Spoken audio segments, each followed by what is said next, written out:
Hello everyone. I am the Story Sleeper and I'm here to help you tonight. I know you are here to fall asleep, so before that, like the video and subscribe to the channel. Now, get comfortable and relax. In the vast landscape of Australia, before time as we know it began, the world was a barren, empty place. There were no rivers, no trees, and no living creatures, just endless stretches of land and sky.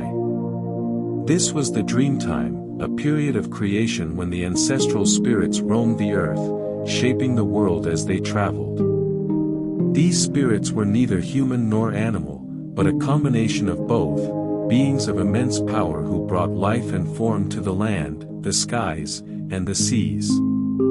This is the story of the Dreamtime, passed down through generations of Aboriginal peoples, teaching them about their origins, the sacredness of nature, and the intricate relationships between all living things.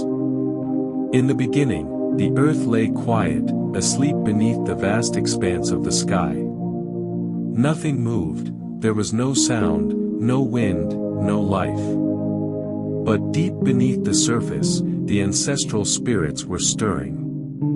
They had been dormant for a long time, but it was now time for them to emerge and begin their work of creation. The first spirit to awaken was the rainbow serpent, a mighty being who slithered across the barren land, carving deep valleys, winding rivers, and tall mountains wherever it went.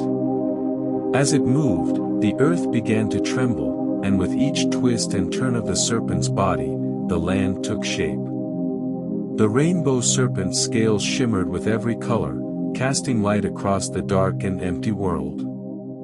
From this serpent, rivers flowed, filling the once dry land with water, giving life to the earth. The rainbow serpent was not alone in its task. Soon, other ancestral spirits awoke and joined in the great work of creation. Some traveled with the wind, bringing rain and storms, while others moved across the sky, giving birth to the sun and stars. These spirits brought with them the first plants and animals, breathing life into the trees, flowers, and creatures that would come to populate the earth. As the world grew more vibrant and alive, the ancestral spirits continued their journey, spreading out across the land. Each spirit had a unique role to play in shaping the world, and their movements became the stories and laws that the Aboriginal people would follow for generations to come. With the earth now filled with rivers, mountains, and trees, the spirits turned their attention to creating life. They breathed their power into the animals, bringing them into existence. Kangaroos leaped across the plains, emus ran swiftly across the grasslands, and crocodiles lurked in the waters. Each creature was given a role, a place within the natural world, and was taught how to live in harmony with the land. But the ancestral spirits were not finished. They knew that the earth needed caretakers, beings who could understand and respect the world they had created. So, from the clay of the earth, they formed the first humans. These early people were gifted with knowledge and wisdom, taught the laws of the land, and given the responsibility to care for it. The spirits showed the humans how to hunt, gather food, and live in balance with nature. They were taught the sacred songs and stories of creation, and these stories were passed down from one generation to the next. The Aboriginal people came to understand that everything in the world was connected, that the earth, the sky, the animals, and the people were all part of a great cycle of life. As the humans spread across the land, they began to form their own tribes and communities. Each group had its own sacred places, where the ancestral spirits had left their mark. These places were revered and respected, for they were seen as the homes of the spirits, and to harm them would bring great misfortune. The Aboriginal people believed that the spirits were always watching, even after they had disappeared from sight. The spirits lived on in the land, in the trees, the rivers, and the animals, guiding the people and protecting the world they had created. The Dreamtime was not just a time of creation, it was also a time when the laws of the land were established. The stories of the Dreamtime, known as the Dreaming, were more than just tales of the past, they were the foundation of Aboriginal law and culture. Every mountain, river, and animal had its own dreaming story, which explained how it came into being and what its purpose was in the world. One of the most important dreaming stories was that of Tiddalik, the giant frog. Tiddalik was a greedy creature who drank all the water in the land, causing a great drought. The other animals, desperate for water, came together to find a way to make Tiddalik release the water he had swallowed. After many failed attempts, they discovered that making the frog laugh was the only way to make him spit out the water. The tiny eel finally succeeded by twisting and wriggling into strange shapes, causing Tiddalik to laugh so hard that he released the water, restoring life to the land. Stories like Tiddalik's were not just entertaining, they taught important lessons about greed, cooperation, and respect for nature. The dreaming stories were passed down orally, from elders to children, and were often accompanied by songs, dances, and ceremonies. These stories formed the core of Aboriginal spirituality, teaching the people how to live in harmony with the world around them. Each tribe had its own set of dreaming stories, and these stories were deeply tied to the land. To harm or neglect the land was to break the sacred laws of the dreaming, and the consequences could be disastrous. The ancestral spirits did not disappear after the creation of the world, they remained a vital part of Aboriginal culture and spirituality. The spirits were believed to live on in the natural world, in the rocks, trees, and rivers. They were also present in the ceremonies and rituals that the Aboriginal people performed, keeping the connection between the past and the present alive. One of the most sacred rituals was the corroboree, a ceremonial gathering where the people would sing, dance, and tell stories from the dreaming. These ceremonies were a way of honoring the ancestors and the spirits, ensuring that the laws of the dreaming were upheld. The corroborees were also a way of passing down knowledge to the younger generations, ensuring that the dreaming stories would never be forgotten. The ancestors were also believed to guide the people in their daily lives, helping them make important decisions and ensuring that they followed the laws of the land. Aboriginal people believed that the spirits were always watching, and that they would intervene if the laws of the dreaming were broken. These beliefs were central to Aboriginal life, influencing everything from the way they hunted and gathered food to the way they treated the land and each other. The connection to the ancestors was a reminder that the people were part of a larger cycle of life, one that began in the Dreamtime and continued through every generation. To the Aboriginal people, the land was more than just a physical place, it was a living entity, imbued with the spirits of the ancestors. The land was sacred, and every part of it had a meaning and a purpose. The mountains, rivers, and trees were all connected to the dreaming stories, and to harm the land was to harm the ancestors themselves. The Aboriginal people believed that they were the custodians of the land, entrusted with the responsibility of caring for it and preserving it for future generations. They understood that their survival depended on the health of the land, and they developed a deep respect for nature that was reflected in their everyday lives. For example, when hunting animals, the Aboriginal people would only take what they needed, ensuring that the species could continue to thrive. They would also perform ceremonies to thank the spirits for providing them with food, recognizing the interconnectedness of all life. This deep connection to the land was one of the reasons why the arrival of European settlers was so devastating to the Aboriginal people. The settlers did not understand the sacredness of the land, and their actions, such as clearing forests, building towns, and fencing off land for farming, were seen as a violation of the laws of the dreaming.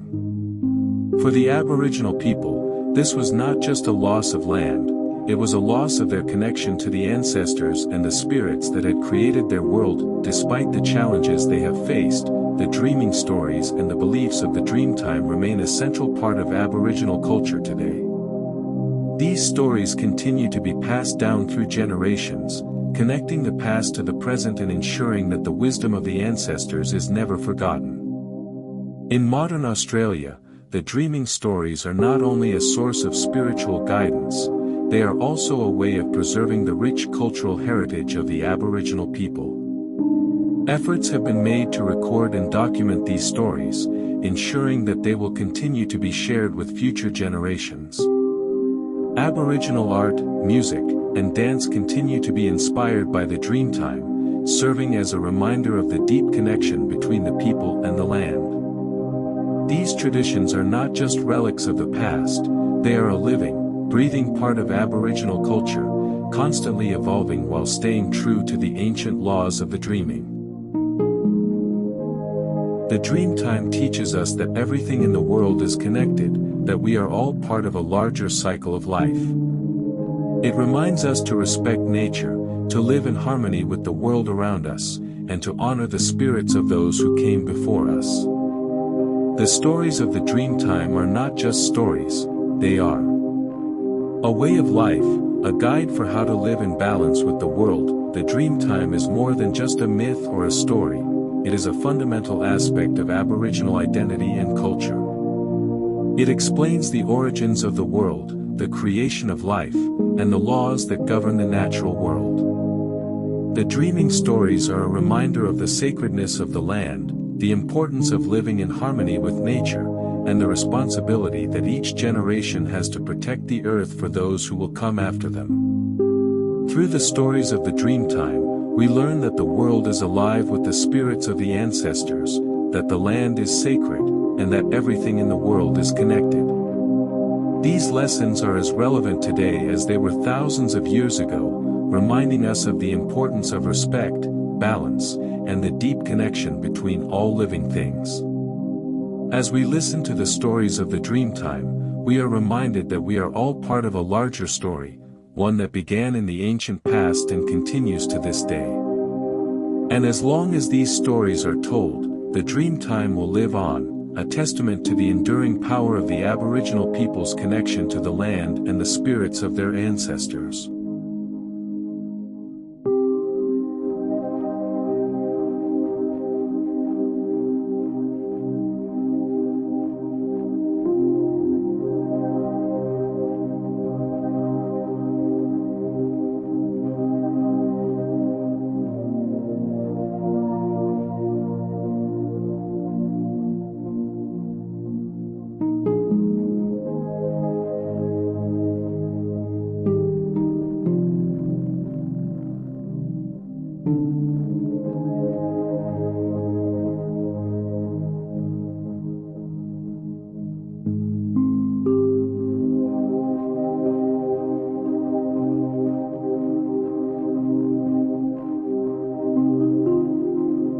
In the sun-scorched heart of Australia's red centre stands Uluru, the towering red sandstone monolith that has witnessed the breath of countless generations. Known to many as Ayers Rock, this enigmatic outcrop holds the living memory of the Ananga people, where Dreamtime stories speak of ancestral beings whose voices stir in the winds and whose footsteps shaped every crevice of the desert floor. For tens of thousands of years, ritual songs and sacred ceremonies have echoed across the ochre plains, weaving a tapestry of spiritual connection between earth and sky, hearth and horizon.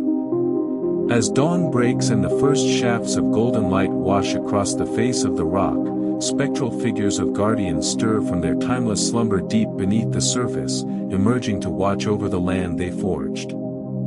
Their presence lingers in the rustle of spinifex grasses, the distant cry of wedge-tailed eagles, and the shifting hues of Uluru itself, which transforms from auburn to crimson to shadowed violet as the sun arcs overhead.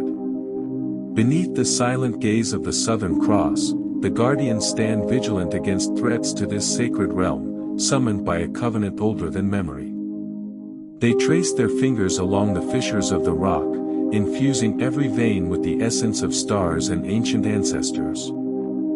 Travelers who approach with a humble heart may see faint outlines dancing at dusk, a reminder that the living spirit of Uluru extends beyond stone into the very soul of the land. Their timeless vigil is a testament to the enduring bond between earth, sky, and the people who came before, a bond that teaches reverence, respect, and the delicate balance of life in one of the world's harshest yet most beautiful landscapes. As the first glow of golden sunrise unfurled across the vast ochre plains, Uluru stood like a guardian in silhouette, its red monolith embracing the nascent light with an ancient, steady patience. Within the bowels of this sacred sandstone, ancestral guardians, primordial spirits born from the dreamtime, stirred beneath layers of compacted history, their forms woven from swirling sands, echoing crevices, and the hum of the desert's heartbeat. Those elders of the earth possessed the shape-shifting grace of desert winds. At times, they emerged as towering, horned protectors whose shadows danced across the dunes. At others, they flowed as serpentine beings gliding through the spinifex and saltbush. Word of their awakening whispered among the mulga trees, carried on the backs of black cockatoos and wedge-tailed eagles, bearing their vigil to distant waterholes where drought and destiny intertwined. From the hush of dawn to the brightness of day, a spectral chorus of voices rose through the porous veins of the rock, chanting songs of creation and weaving threads of belonging between land, sky, and those who listened with humility. In those sacred moments, when sunbeams pierced the swirling dust, the monolith glowed with an inner fire as if the earth itself had been kindled by ancestral hands, and the guardians renewed their eternal oath to shield this land from neglect and harm. Every ripple of red sand seemed to pulse with echoed footsteps that once traversed the desert, footsteps that charted rivers, carved waterholes, and spoke the language of life into barren stone. For the Ananga people, the awakening of the guardians signaled a living promise, that the ancient covenant between sky spirit and earthly form would endure, preserving both story and soil for generations yet to tread beneath the southern cross. And as the desert air temperature climbed, that same fervor pulsed through every fold of the rock, affirming that beneath its stoic exterior, Uluru remained a living cathedral, a testament to the marriage of Earth's raw power and ancestral stewardship. When the midday sun cast stark shadows upon the desert floor, the guardians convened along hidden pathways carved into the rock face, their voices humming in unison like rustling desert grasses bending before a breeze. Together, they breathed life into the bobe and ghost gum, coaxing leaves to shimmer in emerald relief against the red backdrop and coaxing water to pool in secret hollows long forgotten. With a gesture broad as a sunbeam, they sculpted the courses of ephemeral rivers, guiding them through sun-baked channels so that wallaroos and kangaroos could quench their thirst in the brittle heat. Eagle spirits soared from their outstretched wings, weaving sunlight into aerial tapestries that painted stories of enduring legacy, while thorny shrubs and spinifex rose along the monolith's flanks as testament to lessons learned from creation itself. Even the night sky bowed to their artistry, sparkling with constellations that mirrored ancient painting motifs, each star a guardian's eye, each constellation a verse in the Dreamtime saga. They walked unseen among wandering travelers, offering gentle guidance through impassable dunes and warning those who ventured with careless intent to measure their footsteps against the rhythm of the land's heartbeat. When a careless foot disturbed sacred ground, the guardians murmured through rattling pebbles and crackling twigs, admonishing with invisible hands that revered spirits lay beneath every grain of loamy dust. By moonlight, when the desert cooled to silver stillness, they gathered at the foot of Uluru, weaving circles of starlight into the air, renewing sacred covenants in silence that transcended time and memory. Thus, with each cycle of sun and moon, the guardians wove their presence into every leaf, every grain of sand, every breath of wind, ensuring that this red heart of the outback would never forget its own stories. Yet even in this realm of sacred harmony, shadows of greed and negligence emerged from distant horizons, where machines roared and steel wheels gouged the earth with indifferent precision. Whispers of proposed roads and mining shafts drifted across the desert winds, unsettling the guardians and stirring dust storms that threatened to bury promises born in the dreamtime. In the darkest hours before dawn, a thunderous clamor rose as if the rock itself had convulsed, heralding the guardians' response to encroaching dangers that would scar both land and lore. They gathered at the monolith's crest in somber council, their eyes ignited with indignant fire, and with resonant chants, they summoned winds fierce enough to erode the advance of cold metal and forced steel. A tempest of swirling red sand rose in pillars that rivaled the monolith's height, wrapping those who had come to desecrate the land in a cloak of ancestral authority, bending their resolve before it could solidify into action. But their power was tempered by mercy, a lesson etched in every canyon and valley, so that those who listened with respect found their tools wrenched from their grasp and their hearts moved by an unseen wisdom. Under the watchful gaze of the Southern Cross, the guardians dreamt new patterns into the rock, sealing fissures and erasing signs of intrusion until the monolith stood untouched once more. Travelers awakened to silence and empty skies, no evidence of conflict remained save for the lingering hum of the dreamtime, a quiet reminder that this domain belonged to voices older than any map or treaty. And so, the guardians upheld the fragile balance between man and spirit, ensuring that Uluru remained a testament to reverence, resilience, and the sublime power of ancient bonds. Long after the guardians receded into the labyrinth of subterranean caves that crisscrossed beneath Uluru, their presence lingered like an echo in the red earth, resonating through every crevice and cavern. Pulses of ancient song danced along the sandstone walls, marking sacred sites where ochre pigment imprints formed intricate maps to water, ceremony, and communal memory. Each footprint pressed into the fine-grained dust carried a tale of kinship between the Anangu and the land, a covenant woven from the delicate threads of reciprocity and respect. Spirits of ancestral ancestors manifested as fleeting shapes in the midday haze, guiding kin and creature alike toward hidden billabongs and secret springs fed by subterranean streams. In the rustle of dried seed pods, one could hear faint warnings of drought, in the flutter of cockatoo wings, a lullaby urging patience until the rains returned. Plants that drew sustenance from the porous rock anchored themselves in living prayer, roots entwined with ancient veins, a testament to the guardians' enduring artistry.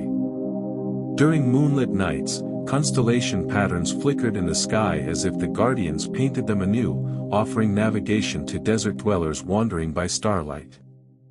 Artisans of time and stone, the guardians carved their legacy into the horizon, ensuring that every echo of wind through a narrow gorge would repeat the name of their sacred watch.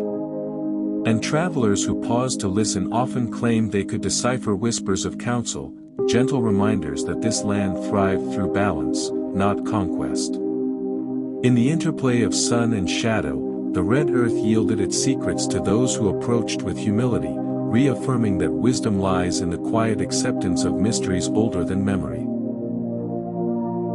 Centuries later, when explorers first glimpsed Uluru's fiery form against a blanched horizon, they felt an inexplicable pull, an invitation to witness something that transcended mere geology.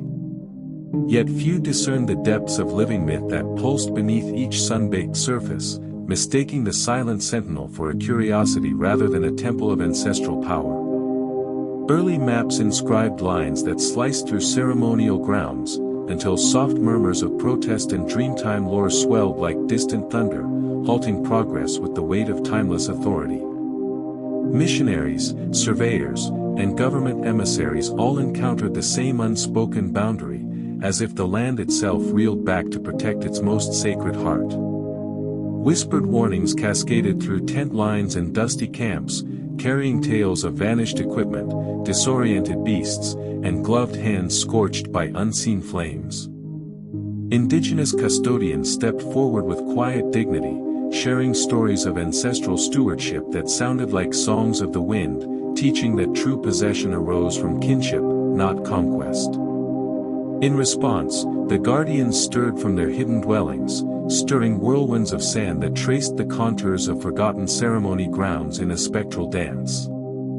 The wind's haunting cadence resonated across encampments, instilling reverence in the hearts of those who listened, forever altering their understanding of justice and belonging. Thus, dialogues were forged not with steel and decree but with the soft power of stories that bridged cultures, yielding a peace born of shared respect and unspoken grace. And even today, travelers who learn the language of that wind will come to know the true spirit of Uluru, where every breath of desert air carries an echo of ancestral guardians. As seasons shifted and the desert bloomed in brief outbursts of green and gold, the guardians watched over the delicate cycles of life, ensuring that sweet water lingered long enough for seedlings to unfurl. They tended to the scarlet flowers of desert pea and the delicate white petals of Etna pea, coaxing life from bone-dry soil with unseen hands of benevolent guardianship. Wallabies and dingoes paused to drink beneath their watchful gaze, sensing a protective presence in the rustle of spinifex and the echo of distant thunderheads. When summer storms broke with volcanic ferocity, the guardians raised great walls of swirling dust and wind to shield the monolith from lightning's wrath, channeling each bolt into patterns of renewal. Rivulets of rainwater swirled around the rock base, carving new channels that fed hidden aquifers, a subtle testament to the guardians' intricate stewardship. Through every cycle of drought and deluge, the guardians taught that resilience arises not from brute force but from living in unison with nature's rhythms. At dawn, they drifted like mirages across the desert, blending into mesas and gullies, a living mosaic of ancestral promise. When tourists snapped photographs at sanctioned vantage points, they often sensed a gentle touch on their shoulders, a reminder that this land was hallowed beyond any lens or language. In the hush that followed, the guardians whispered an everlasting covenant, that those who honor and protect Uluru will claim a share in its timeless wonder and sacred silence. When the sky over the outback darkened without warning, a gale ripped across the plains as though summoned by ancient ire, sending walls of scarlet sand tumbling toward the horizon. The tumult of wind and grit tested the resolve of every living creature, rattling the spinifex and stirring restless spirits from their slumber. In that raging symphony, the guardians emerged like silent sentinels, their forms illuminated intermittently by flashes of lightning that danced along the battered rock face. They raised their voices in a thunderous chant, weaving a barrier of sound and spirit that pushed back the storm's fury, shaping the gale into shifting. Crimson vortices spun around Uluru, shielding its sacred contours as the storm's hull fractured against the unseen bulwark of ancestral power. Travelers caught in the tempest sought refuge behind boulders and eucalyptus groves, sensing that something beyond the natural world had drawn near to quell the chaos. Even the wedge-tailed eagles circled above in silent awe, their wings cutting through the charged air as they watched the guardians stand unwavering in the face of elemental wrath. In the heart of the storm, the guardians channeled memories of creation, marshalling winds that danced in intricate patterns before settling into a gentle breeze that whispered promises of calm. By the time dawn broke again, the tempest had receded, leaving Uluru unmarked and the desert air clear, as if the storm had been but a passing dream sculpted by ancestral hands. That morning, the monolith glowed with renewed brilliance, its surface singing with the resonance of the trial overcome, a testament to the guardians' enduring pact with land and life. No sooner had word of the storm faded than new threats emerged from bureaucratic corridors and corporate boardrooms, where lines on maps threatened to slice through ceremonial grounds. Plans for unbridled development loomed, promising roads, pipelines, and mineral extraction that cared little for the whispers of ancient songlines woven across the desert floor. Policy wonks and engineers pored over blueprints, blind to the living covenant etched in every grain of Uluru's porous sandstone. But the guardians heard their murmurs in the wind, and they answered with a silence that grew heavy with foreboding. At dusk, that silence shattered into cascades of humming vibration, as rippling waves of energy radiated from the base of the rock, setting compass needles awry and silencing digital devices. Surveyors found their maps inexplicably warped, roads curving like serpents around forbidden zones, machinery stalled by unseen forces as if boomerangs had been thrown from the earth itself. Tire tracks became veins of red dust that refused to settle, rising in eerie mists each dawn until the land reclaimed its contours in ghostly magnificence. Under the Southern Cross, negotiators encountered unbreakable resolve from Anangu elders, whose voices carried the weight of ancestors and the unspoken promise of spiritual consequence. By the Guardian's will, the desert became a living courtroom, where every dune and gully testified to the unlawful intrusion and demanded restitution in the language of land. Thus, the trial unfolded not in marble halls, but in the shifting sands and star-filled sky, a judgment rendered by the timeless judges of Dreamtime. In the aftermath of those trials, roads remained at bay, and the unseen barriers of ancestral power grew into cautionary legends that spread far beyond the outback's dusty trails. Researchers arrived bearing notebooks of fascination and respect, documenting sacred songlines and collaborating with custodians whose oral histories guided every discovery. Together, they mapped Dreamtime passages that marveled at the intricacy of Guardians' artistry woven into the monolith's every groove and striation. Pilgrims journeyed from distant shores, stepping lightly upon designated paths as they offered silent acknowledgement to the Guardian's enduring watch. At night, under a canopy of glittering galaxies, stories were shared around campfires, stories of ancestors, stars, and the unbroken thread of responsibility that linked them all. Children listened wide-eyed as elders spoke of the Guardian's trials, learning that stewardship of Uluru was both privilege and solemn duty. When the desert flowers bloomed after rare rains, it was said that the Guardians had smiled in approval, blessing the earth with blossoms brighter than any mortal palette. In every footprint left upon the red sands, there lingered a promise, to walk in harmony with land and legend, honoring the Guardians who stood as eternal keepers of balance.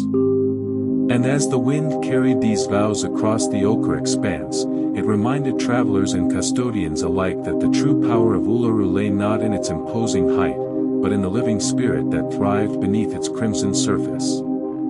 Thus concluded the trial of the Guardians, an everlasting testament to the resilience of ancestral promise and the sacred bond between people, place, and purpose. As daylight fades and the desert sky dons a cloak of indigo and silver, Uluru remains an unwavering testament to the enduring power of ancestral guardians. These ancient beings, born in the Dreamtime, continue their silent vigil beneath the red sandstone, weaving protection into the very essence of the land. Through cycles of scorching heat, sudden storms, and shifting sands, they have upheld a covenant older than written memory, a covenant that speaks of balance between human ambition and the sacred rhythms of nature. Generations of custodians have walked these sands with reverence, guided by the echoes of the Guardians' songs and the inscriptions etched into stone. The monolith stands not merely as a geological marvel, but as a living cathedral resonating with stories of creation, resilience, and unity. To journey here is to step into a realm where time flows differently, and where respect for land and spirit is the highest currency. May the tale of the Guardians of Uluru inspire us to honor our own bonds with the earth, sustaining hope, heritage, and harmony for all who stand beneath the Southern Cross.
Before the first light of common memory warmed the world, the boundless plains of what would one day be called Australia whispered ancient secrets across red sands and rocky outcrops. Mara, with cautious amber eyes wide in wonder, traced the horizon where dunes rolled like living waves, and at her side her younger brother Wira felt the pulse of the land beneath his bare feet. They had grown where dreamtime stories mingled with every wisp of eucalyptus scent drifting in the wind, and yet even the oldest tales had never prepared them for the fierce promise that pulsed beneath the cracked crust. Drawn by voices older than living memory, the two children set out beyond their tribe's camp under a furnace sky, carrying only dried grasses, a shard of flint, and a spark of hope unspoken. Each breath held the tang of iron-rich earth and wildflowers, the land itself humming as they pressed onward through shimmering mirages. Night had not yet fallen when they glimpsed a rise of heat, streaking the horizon with wavering gold, and beyond that, wisps of smoke spiraled from a narrow fissure hidden among tangled roots and sun-baked stone. It was there, in that silent cradle of glowing embers, that Mara and Wira would touch the first pulse of fire, their fingertips alight with a power that would ripple through all generations to come. Mara and Wira crept across the silent plain just before dawn, each footfall muted by the soft red sand that drifted over their ankles. Long shadows of spinifex grass stretched like reaching fingers around them, and the sky overhead burned with streaks of lavender and gold. They paused where a shallow fissure cut a jagged line through the landscape, and above it, faint spirals of smoke drifted into the cool morning air. This place felt alive, as though the very land beneath their hands stirred with memories of first flame. Wira knelt to brush away drifting sand, revealing glowing embers nestling among charred leaves. His heart hammered with awe as a wisp of flame flickered to life at his touch, illuminating their faces with an amber glow that danced in their wide eyes. Mara watched in silence, breath caught as if the world itself held its gaze. The ember pulsed, sending heat that smelled of wood smoke and distant storms. They shared a look, wonder, fear, and fierce resolve kindled in equal measure. When they rose, each carried a fragment of warmth cupped gently in a hollowed shell of bark. They wrapped it in dry grass to keep the glow alive, mindful that the fragile spark could die with the slightest misstep. With every careful footstep away from the fissure, they felt a hush descend over the land, as if the earth both mourned and entrusted them with its hidden treasure. Their journey back to the tribe would carry them through open grasslands where emus called overhead and across a trickle of water mirroring the awakening sky. Every gust of wind seemed to murmur riddles older than any spoken word, affirming their choice to bear this secret home. As the sun climbed, ancient rock outcrops heat-baked the air and painted the children's shadows long and thin. They chalked their path in footprints that would vanish under midday heat, marking a crossing point between the world as it had been and a future bathed in flame. Behind them, the fissure lay silent once more, its embers chained to the earth like sleeping giants awaiting the return of those brave enough to rekindle them. Yet Mara and Wira pressed forward, guided not by fear but by a burgeoning wisdom that whispered of fire's gifts, and its warnings, to come. Night approached with a fiery glow on the western horizon, turning the sky to a wash of deep reds and purples. By then, Mara and Wira had reached the banks of a slow creek where freshwater lilies dipped their pale petals in murmuring water. They paused to draw breath and tend to their precious ember, letting it feed on the thin grasses they carefully laid around it. With each spark that leapt from the ember, they glimpsed possibilities shimmering ahead, warmth against chill nights, light to guide weary travelers, and safety to ward off prowling wildcats. Wira struck two flints together as the sun sank, and between the stones a spray of fiery motes danced like fireflies. Mara cupped her hands and caught them, laughter bubbling in her throat for the first time since sunrise. They stoked a small cradle of sticks until a slender flame rose, trembling in the twilight like a living being. It cast shadows that pulsed across their bright faces and the creek's rippling surface. The crackle of the new fire felt like a heartbeat, steady and electric, binding them to a force both alluring and unpredictable. All around, nocturnal creatures paused in the underbrush, their eyes reflecting the orange glow with hungry curiosity. A wombat scuttled near the water's edge, and a tawny owl swooped low, wings silent against the cooling air. Tilting her head, Mara felt a rush of warmth that seeped deep into her bones, and she knew they carried more than flame, they carried the promise of a new era. With trembling fingers, Wira fashioned a crude torch by tying dry brush to a stout stick. As the first luminous tendrils of flame embraced their creation, he held it aloft and watched embers drift upwards like fire stars. The siblings stood side by side at the cusp of night and day, guardians of a spark that would transform their people's world. Though their bodies ached from the day's journey, neither felt weariness. The dance of sparks had awakened in them a fierce delight, a fearless joy in the infinite potential of flame. Before dawn broke, the two siblings set off again, the flickering torch held like a beacon above their heads. Its flames painted their shadows long and wavering across rocky ground. Every step took them closer to home, and deeper into the unknown responsibility they had embraced. Through a narrow gorge, the cool air clung lightly to their skin, and the torch's glow carved golden ribbons across twisting stone walls. Echoes of their footsteps joined the crackle of fire, creating a symphony of light and sound that seemed to pulse with the earth's heartbeat. When clouds drifted across the moon, the torch's radiance glowed all the brighter, illuminating a hidden pool where ancestral fish glided beneath lilies. They paused to lower the torch and watch its reflection dance upon the water's surface. In that perfect moment, Mara felt the weight of what they carried, a gift that could warm a family huddled by night's chill or burn too fiercely if left unchecked. Wira nodded, understanding as if the land had whispered its wisdom directly into his mind. Further on, thorny bramble threatened to snuff out the flame. Mara shielded the torch against the branches, careful to keep every stick alight. With each careful adjustment, they learned the tender balance between fire's hunger and its life-giving light. When at last the edge of their clan's territory came into view, a swirl of eager dogs and curious elders ran forward, drawn by the flicker and warmth that pierced the darkness. The siblings stepped forward, torch held high, and the hush of awe that fell over their kin felt like the heralding of a new dawn. In that breathless silence, child and elder alike recognized that the world had been changed forever by this small, defiant flame.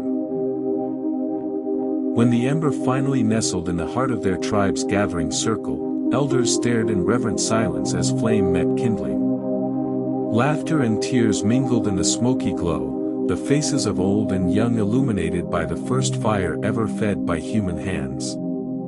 Stories that had lived only in dreams and windswept desert recalls now burned bright with possibility, tales of survival through cold nights, shared meals spilling warmth across countless hearts, and the unbreakable bond of community forged in that flickering light. Mara and Wira knelt side by side, hearts full, as the tribe rejoiced in a moment that would echo through every generation to come. From that night forward, humanity carried fire's gift like a compass, guiding journeys, warming the soul, and reminding every beating heart that bravery, curiosity, and care could spark change in even the vastest wilderness. The Fire Children had done more than kindle coals, they had ignited hope's first flame, a beacon for all who would follow.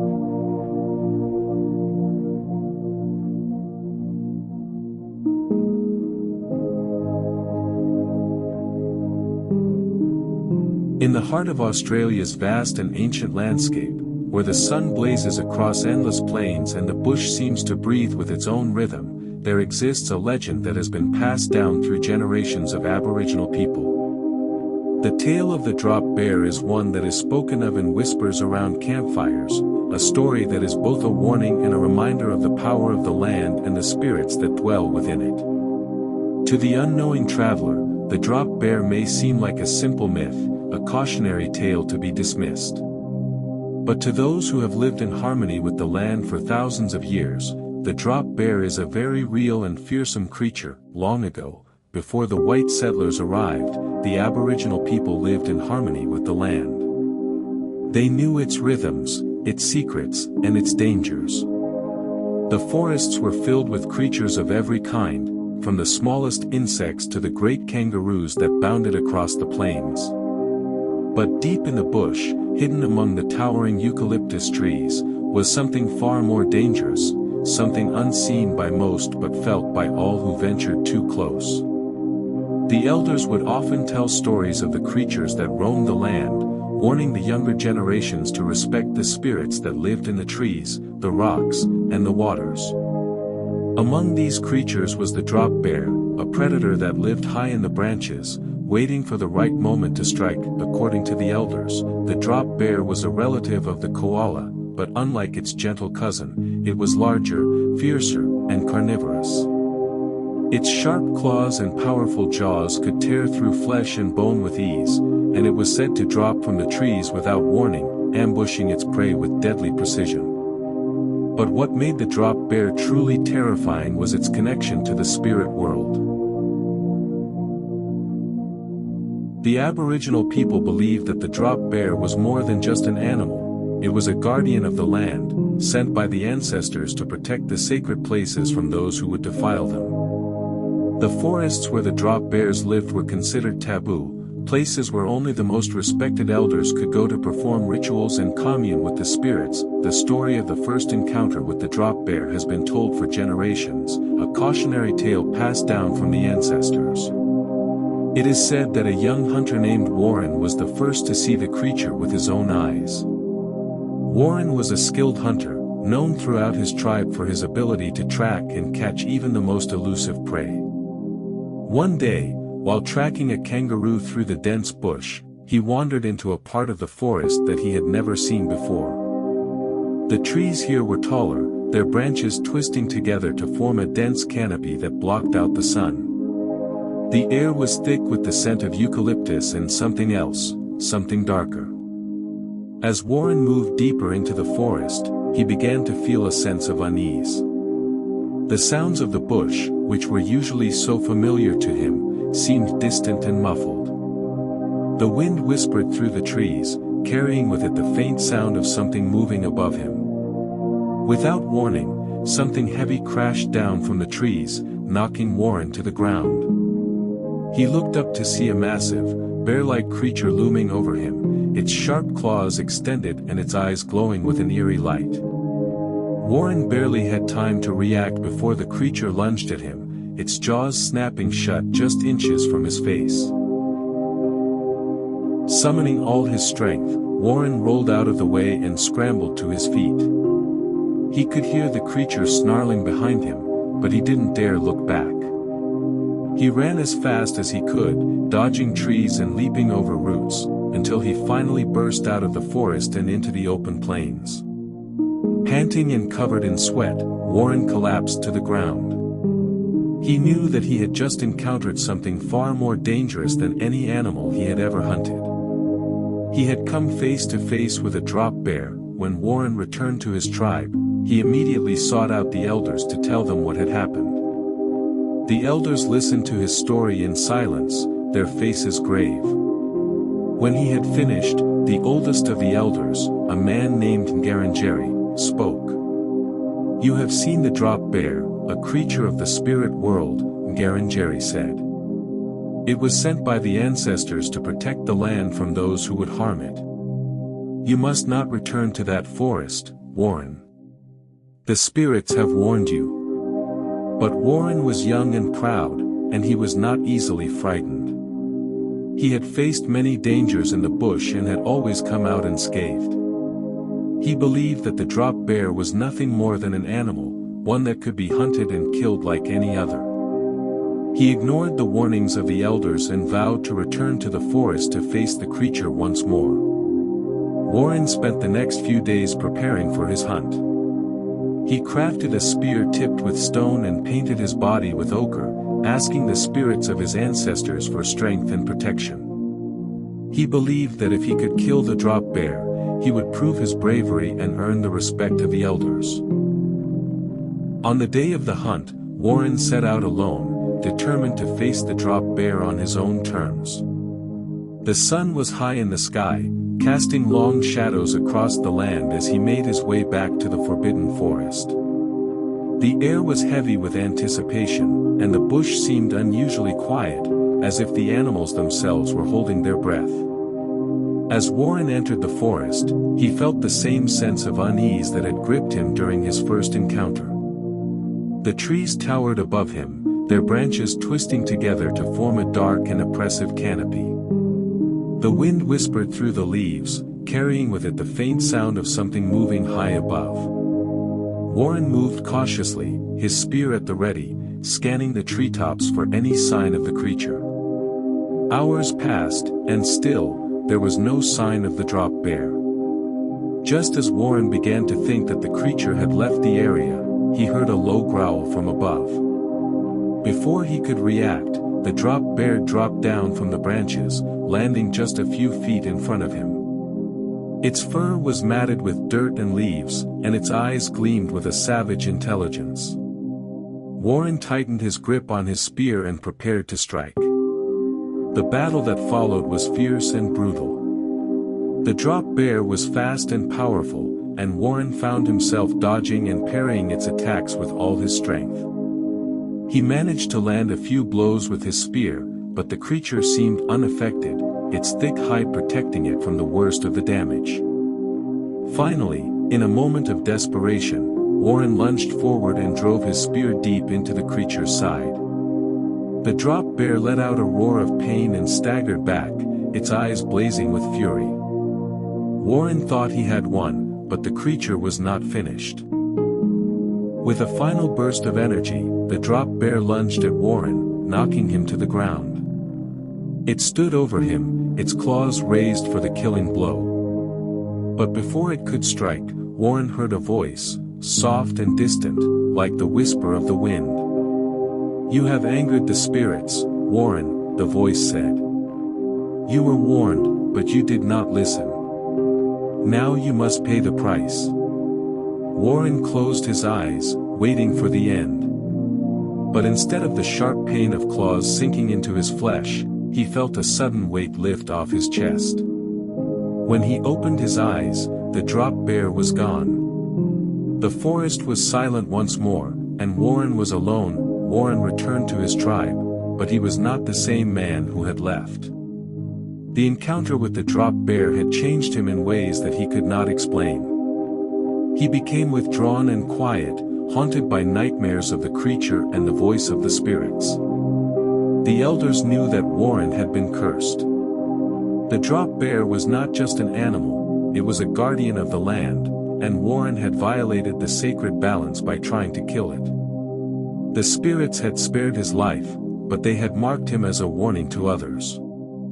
From that day on, Warren was shunned by his people.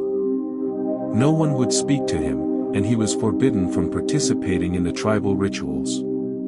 He became an outcast, wandering the bush alone, forever haunted by the memory of the drop bear. The legend of the drop bear has persisted through the centuries, passed down from generation to generation.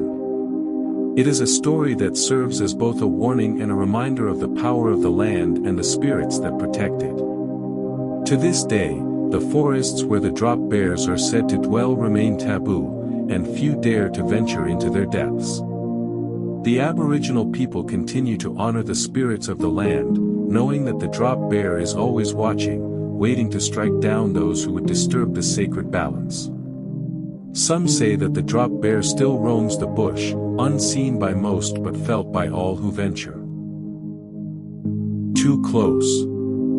Others believe that it has faded into myth, a relic of a time when the land was wild and untamed. But those who have heard the stories know the truth: the drop bear is real, and it is not to be trifled with. The legend of the drop bear is a reminder that the land is alive with spirits, and that those who disrespect it will face the consequences. It is a story of balance, of respect, and of the eternal connection between the people and the land. As long as the land endures, so too will the legend of the drop bear. In modern Australia, the legend of the drop bear has taken on new life, often told as a humorous tale to unsuspecting tourists. But for the Aboriginal people, it remains a serious story, a reminder of the dangers that lurk in the bush and the power of the spirits that protect the land. Some say that the drop bear has become a symbol of Australia itself, wild, untamed, and filled with hidden dangers. Others believe that it is a reminder of the importance of respecting the land and its history, and of the connection between the people and the natural world.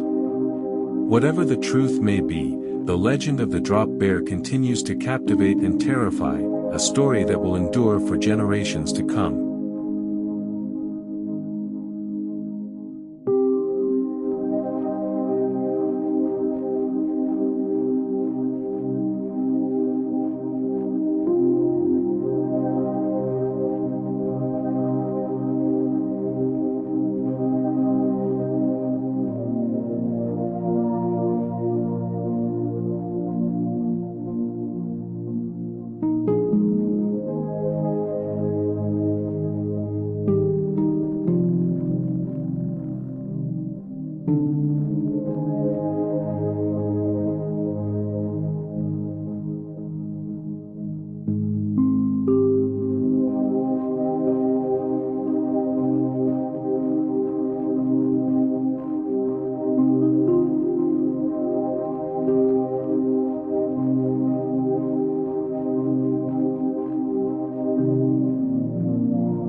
Chapter 1, The Beginning. Long before the first humans walked the land, the world was a place of magic and mystery. The Dreamtime, the age of creation, saw the birth of many creatures and the shaping of the landscape. Among these creations were the seven sisters, daughters of the great Sky Father, Bunyip. Bunyip was a powerful spirit, a creator who painted the sky with stars and filled the earth with life. His daughters, the seven sisters, were bestowed with beauty and grace, their presence illuminating the night sky. They were tasked with watching over the land, guiding travelers with their celestial light. Chapter 2, The Descent to Earth. The seven sisters were curious beings, their eyes always seeking new wonders. One day, they asked Bunyip for permission to visit the earth. Reluctantly, he agreed, warning them of the dangers that lurked below. With hearts full of excitement, they descended from the heavens, their feet touching the red soil for the first time. As they explored the vast outback, they marveled at its beauty, the towering gum trees, the shimmering billabongs, and the endless horizons. The land was alive with the songs of birds and the rustling of the wind. The sisters danced and laughed, their joy echoing through the valleys. Chapter 3, The Encounter with Watingaraja. One day, while they were exploring a secluded valley, the sisters encountered Watingaraja, a powerful ancestral being. Watingaraja was captivated by their beauty and sought to claim them for himself. Using his magical powers, he tried to enchant the sisters, but they were protected by their father's blessings. The sisters fled, their hearts pounding with fear. They ran across the desert, through forests, and over mountains, with Watingaratia always close behind. His desire for them grew stronger with each passing day, and he used all his cunning to trap them. Chapter 4, The Escape. Desperate to escape Watingaratia's grasp, the sisters called upon Bayane for help. Hearing their cries, Bayane created a sacred place where they could hide, a cave deep within a mountain. The sisters reached the cave just in time and took refuge inside. Watingaratia searched the land tirelessly, but he could not find them. The cave was hidden by Bayam's magic, its entrance concealed by shadows and protected by ancient spirits. The sisters remained safe, but their freedom was lost. They longed to return to the sky, to dance among the stars once more. Chapter 5, The Transformation. Understanding their plight, Bayam decided to transform his daughters into a constellation. He raised them into the night sky, where they would be safe from Watingaratia's pursuit forever. The 7 sisters became stars, their brilliance lighting up the heavens. To this day, the 7 sisters constellation, known as the Pleiades, can be seen in the night sky. They continue to watch over the land, guiding those who look up with hope and wonder. Their story is a reminder of the bond between the earth and the sky, the seen and the unseen. Chapter 6, The Guardians of the Land. Though they were now stars, the sisters' connection to the earth remained strong. They became guardians of the land, their presence felt in the whispering winds and the shimmering waters. The Aboriginal people, who have always respected the spirits of the land, tell the story of the 7 sisters to this day. They believe that the sisters' spirits live on in the natural world, bringing blessings to those who honor them. Their tale is not just a story but a guiding light, a part of the cultural fabric that connects the past, present, and future. Chapter 7, Modern Interpretations. The legend of the 7 sisters has inspired many interpretations over the years. Artists have painted their story, musicians have sung their songs, and writers have penned their adventures. Each retelling adds a new layer of meaning, keeping the legend alive. One such interpretation is found in the rock art scattered across Australia. These ancient paintings depict the sisters' journey, their encounters with Watingaratia, and their ultimate transformation into stars.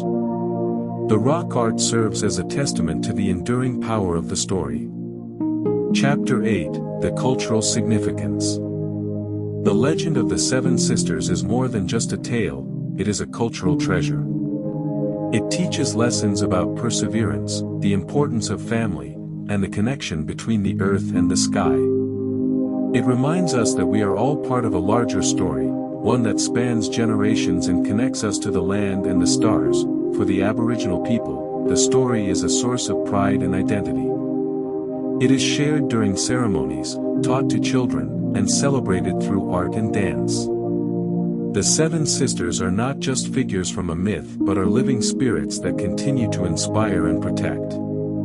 Chapter 9, The Eternal Dance. Every night, as the sun sets and the stars begin to appear, the 7 sisters take their place in the sky.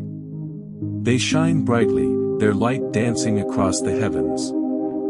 For those who know their story, the sight of the Pleiades brings comfort and hope. The sisters' eternal dance is a reminder that no matter how far we may roam, we are always connected to our roots. Their light guides travelers, comforts the lost, and inspires the dreamers. In their brilliance, we find a reflection of our own stories, our own journeys, and our own connections to the past and future. Chapter 10, The Legacy. The legacy of the 7 sisters is one of resilience, beauty, and eternal connection. Their story has survived the passage of time, transcending generations and cultures. It is a testament to the power of storytelling and the enduring nature of human spirit and imagination. As we look up at the night sky and see the Pleiades shining down upon us, we are reminded of the sisters' journey. Their story is a bridge between the earthly and the divine, the known and the unknown. It encourages us to explore, to dream, and to cherish the bonds that tie us to our world and each other. Chapter 11, Modern-Day Pilgrimage. Today, many people embark on pilgrimages to places associated with the Seven Sisters. They visit sacred sites, such as Uluru and Kata Juda, where the sisters' presence is felt most strongly. These journeys are a way to connect with the legend, to honor the spirits, and to find inspiration in their story. Travelers often recount feeling a deep sense of peace and connection during these pilgrimages. They describe moments of clarity and insight, as if the sisters themselves are guiding them. The land, with its ancient energy, seems to whisper the stories of the past, inviting all who listen to become part of the legend. Chapter 12, A Story for All Time. The Legend of the Seven Sisters is a story for all time. It transcends boundaries, speaking to the universal themes of love, courage, and connection. It is a reminder that no matter how far we travel, we are never alone. The spirits of the land and the stars are always with us, guiding our steps and lighting our path. As the years pass and new generations hear the story, the legend of the Seven Sisters continues to grow. Each retelling breathes new life into the tale, ensuring that it will never be forgotten. The sisters' light shines on, a beacon of hope and inspiration for all who look to the night sky and wonder about the mysteries of the universe. Epilogue, The Song of the Stars. On quiet nights, when the world is still and the sky is clear, you might hear a faint melody. It is the song of the Seven Sisters, a gentle tune that weaves through the stars. Listen closely, and you might catch a glimpse of their story, a tale of love, adventure, and eternal light. The legend of the Seven Sisters is not just a story of the past, it is a living, breathing narrative that continues to unfold. It invites us to look up, to dream, and to remember that we are all part of a larger tapestry, one that connects us to the stars and the land, to the ancestors and the future. As we tell their story, we become part of the legend, adding our voices to the song of the stars. And in doing so, we ensure that the light of the Seven Sisters will shine forever, guiding us through the darkness and reminding us of the beauty and magic of the world we share.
Australia, a land of diverse landscapes and ancient myths, harbors many stories passed down through generations.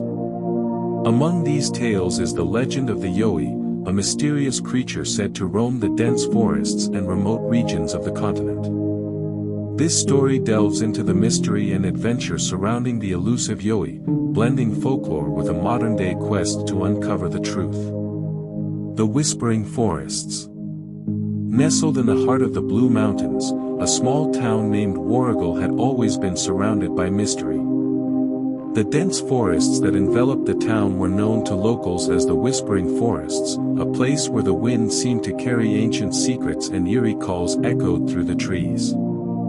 For generations, stories of the Yowie, a creature resembling the North American Bigfoot, had been told around campfires, warning of its towering presence and piercing eyes that glowed in the night. Mark Andrews, a wildlife biologist, had heard these stories as a child. Now, as an adult and a skeptic, he decided to return to Warrigal to debunk the myth once and for all. Equipped with modern technology and a team of like-minded researchers, Mark was determined to prove that the Yowie was nothing more than a product of overactive imaginations. "Our goal is to find evidence," Mark announced to his team. "We'll document everything we encounter and analyze it scientifically." The team set up camp at the edge of the Whispering Forests, their equipment ready for the extensive exploration ahead. As the sun set, casting long shadows over the trees, an air of anticipation mixed with the evening chill. The forest around them seemed to come alive with nocturnal activity. Mark gazed into the dense woods, feeling a mixture of excitement and skepticism. First signs.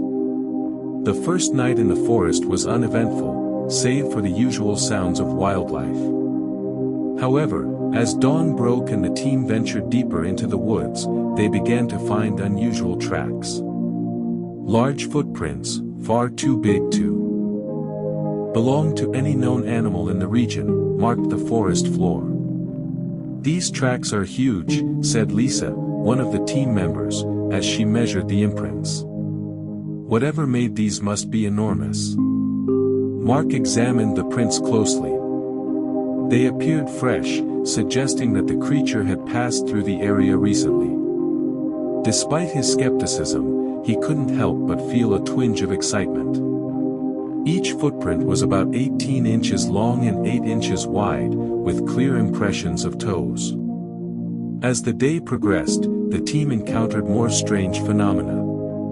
Trees with bark stripped away, massive claw marks on trunks, and peculiar nests high in the canopy, all signs pointed to something unusual inhabiting the forest. "We need to set up motion-activated cameras," Mark decided. "If the Yowie is real, we'll catch it on film." The team worked diligently, setting up a network of cameras and motion sensors. They carefully placed them in areas where they had found the most signs of the creature's presence. As the sun dipped below the horizon, they returned to their camp, hopeful that their efforts would pay off. Night encounters. That night, the forest was alive with sounds. The team sat around their campfire, discussing their findings and sharing theories. Suddenly, a loud, guttural roar echoed through the trees, silencing their conversation. The sound was unlike anything they had heard before, deep, powerful, and haunting. "Did you hear that?" whispered Tom, another team member, his eyes wide with fear. Before anyone could respond, the roar came again, closer this time. The team grabbed their flashlights and cameras, ready to capture whatever was making the noise. As they scanned the darkness, they saw a pair of glowing eyes staring back at them from the edge of the clearing. "Over there!" Mark shouted, pointing towards the eyes. The creature moved swiftly, disappearing into the shadows before they could get a clear view. The team gave chase, but the dense underbrush and darkness made it nearly impossible to keep up. Panting and frustrated, they returned to their camp, determined to try again the next night. "That roar, it felt like it was vibrating in my chest," said Lisa, still shaken. "Do you think it was warning us?" "Possibly," Mark replied, deep in thought. "Or it was just curious about us. Either way, we need to be careful." A local legend. The next morning, Mark decided to visit the local historian, an elderly man named Jack Thompson, who had lived in Warrigal all his life. Jack was known for his extensive knowledge of the region's folklore and history. "Ah, the Yowie," Jack said with a chuckle when Mark mentioned their encounter. "I've heard many tales about that creature. Some say it's a guardian of the forest, others believe it's a lost species of ape. Have you ever seen it?" Mark asked. "No, but I've heard it," Jack replied, his expression growing serious. "And I've seen the fear in the eyes of those who have encountered it. The Yowie is real, Mark, but it's not just an animal. It's part of the land, a spirit of sorts. You can't simply catch it with cameras and traps." Mark left Jack's house with more questions than answers. Despite his scientific approach, he couldn't ignore the possibility that the Yowie was more than just a creature. Perhaps it was a guardian, as Jack suggested, protecting the forest from those who would harm it. Back at camp, Mark shared Jack's insights with the team. They were intrigued but remained focused on their goal of capturing solid evidence. Unseen watchers. Back at the camp, the team reviewed the footage from the previous night. To their astonishment, the cameras had captured fleeting glimpses of a large, hairy figure moving through the trees. The creature's features were indistinct, but its sheer size was undeniable. "We've got something," Mark said, excitement tinging his voice. "It's not clear, but it's definitely there." Determined to get clearer evidence, the team decided to set up a perimeter of cameras around their camp. They also placed bait, fresh meat and fruit, hoping to lure the Yowie into the open. As night fell, the forest grew quiet, almost as if it was holding its breath. The team waited, their eyes fixed on the monitors. Hours passed with no sign of the creature, and fatigue began to set in. Just as they were about to call it a night, the motion detectors triggered an alarm. On the screen, they saw the figure again, moving towards the bait. This time, the cameras captured a clearer image of the creature, a towering, ape-like being with long, matted hair and glowing eyes. "It exists," Lisa whispered, awestruck. "The Yowie is real. We need to be cautious," Mark warned. "We don't know how it will react if it feels threatened." Close encounter. Determined to get even closer, Mark devised a plan to track the Yowie's movements. Using thermal imaging and GPS, the team followed the creature's trail deeper into the forest. The terrain grew rougher, the trees denser, and the sense of being watched more intense. After hours of trekking, they finally spotted the Yowie in a clearing, hunched over the bait.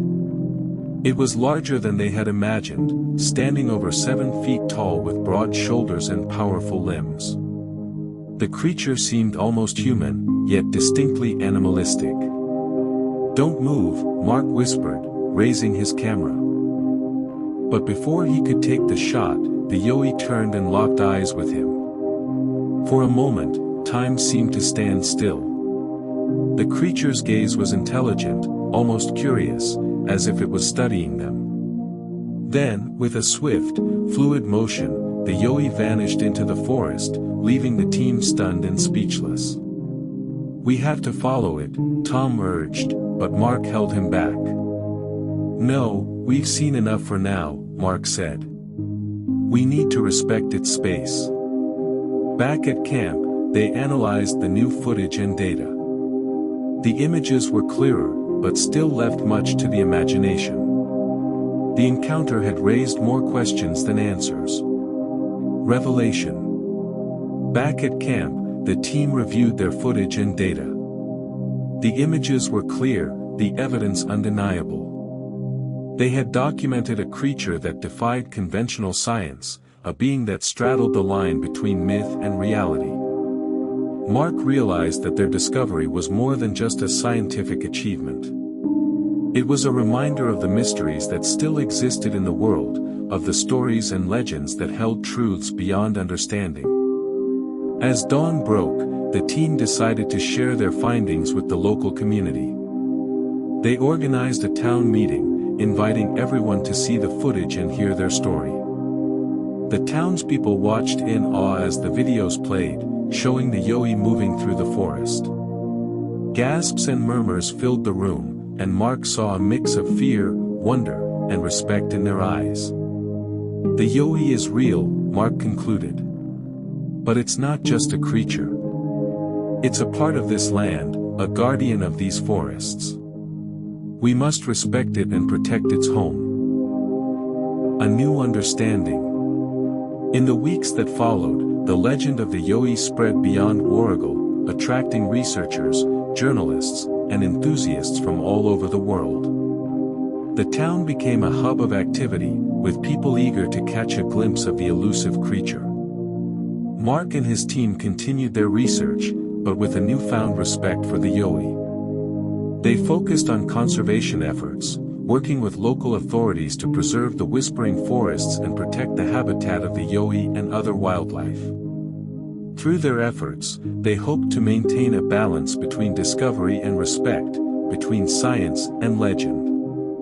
The Yowie, once a figure of fear and mystery, had become a symbol of the natural world's enduring wonders. We need to ensure that our work helps protect the Yowie and its habitat, Mark emphasized in a meeting with local officials. This is not just about scientific discovery, but about preserving a part of our heritage. Legacy of the Yowie. Years passed, and the legend of the Yowie continued to thrive. Warrigal flourished as a center for ecological research and tourism, with the whispering forests becoming a protected sanctuary. Mark's work was recognized globally, and his encounters with the Yowie were documented in books, documentaries, and scientific journals. Yet, despite the fame, Mark remained humble, always acknowledging the Yowie as a guardian of the forest, a symbol of nature's mysteries. One day, as Mark walked through the forest, he felt a presence watching him. He turned and saw the Yowie standing at the edge of the clearing, its eyes glowing softly in the twilight. For a moment, they simply stared at each other, a silent understanding passing between them. Then, with a nod, the Yowie disappeared into the trees, leaving Mark with a sense of peace and gratitude. He realized that the Yowie had given him more than just scientific discovery. It had shown him the importance of respecting the natural world and its ancient secrets. The next generation. Inspired by Mark's work, a new generation of researchers and conservationists took up the cause. They continued to explore the mysteries of the whispering forests, always mindful of the Yowie's legacy. Among them was Mark's daughter, Emily, who had inherited her father's curiosity and passion for wildlife. With a team of dedicated scientists, she embarked on her own journey to uncover the secrets of the Yowie and the forests it protected. Under Emily's leadership, the research expanded to include the study of other cryptids and unexplained phenomena, fostering a greater understanding of the natural world and its many wonders. As she stood at the edge of the forest one evening, Emily felt a familiar presence. The Yowie, now a legend and a guardian, watched over her and her team, a silent protector of the forest's secrets. "We have so much more to learn," Emily said to her team.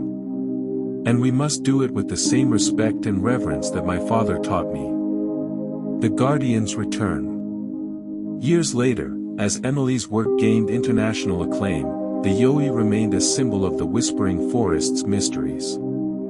Visitors from around the world came to Warrigal, hoping to catch a glimpse of the elusive creature.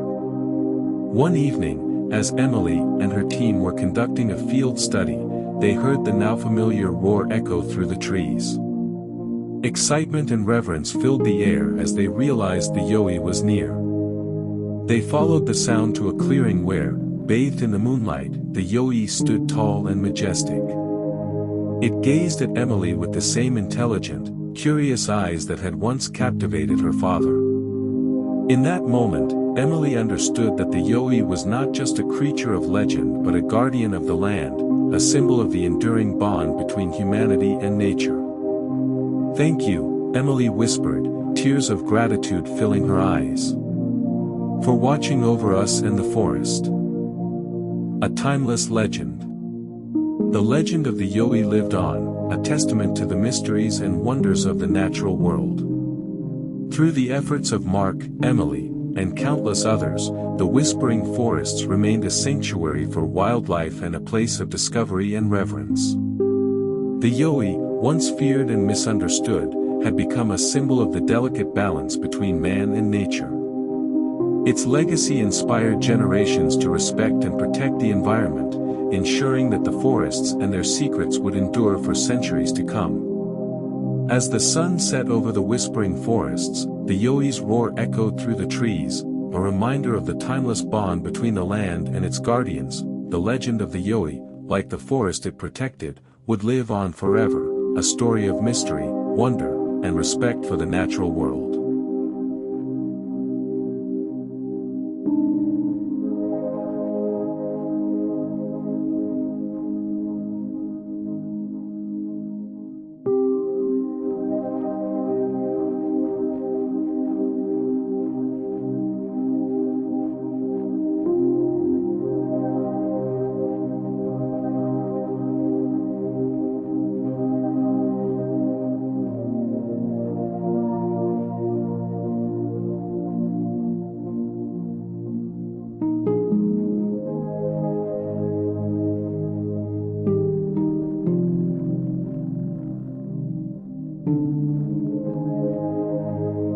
Chapter 1, The Mystery Begins.